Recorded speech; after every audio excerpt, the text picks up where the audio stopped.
का हो गईल बुमराह के? सब ठीक बा न? सिडनी टेस्ट में मिलल हार के बाद जसप्रीत बुमराह के बयान मचैलस खलबली। तो नमस्कार प्रणाम तमाम भोजपुरिया क्रिकेट के दर्शक लोगन। आज हम बात करे जा रहल बानी जसप्रीत बुमराह के इंजरी के बारे में आ जसप्रीत बुमराह के बयान के बारे में।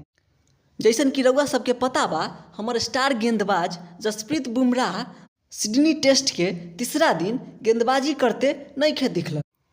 तो हर भारतीय फैन के मन में यह सवाल रहे कि बल्लेबाजी करे तो अलन, गेंदबाजी करते काहे नहीं दिखलन। बात ऐसन रहे कि मैच के दूसरे दिन ही उ चोटिल हो गईलन रह, उनका के स्कैन खातिर ले गईल रहे। दिन के खेल खत्म होए के बाद प्रसिद्ध कृष्णा बतैलन कि उनकर पीठ में तकलीफ रहे।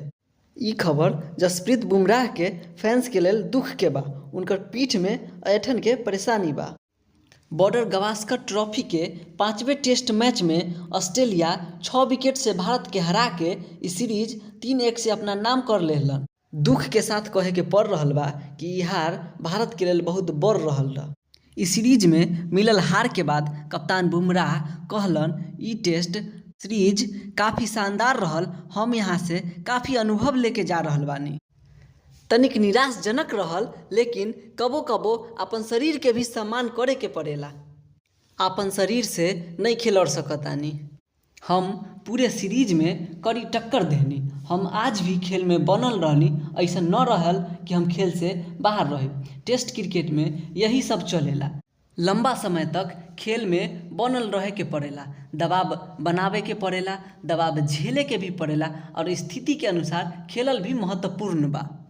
परिस्थिति के अनुसार ढले के पड़ेला और ई सीख हमरा भविष्य में मदद करी।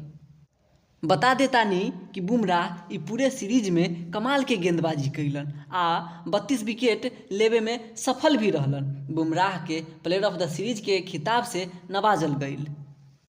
एगो विनती करल चाहब कि कमेंट में रउआ सब दुआ लिखी कि बुमराह जल्दी ठीक हो जाए आ आवे वाला चैंपियंस ट्रॉफी में फिर से वह कमाल दिखाई।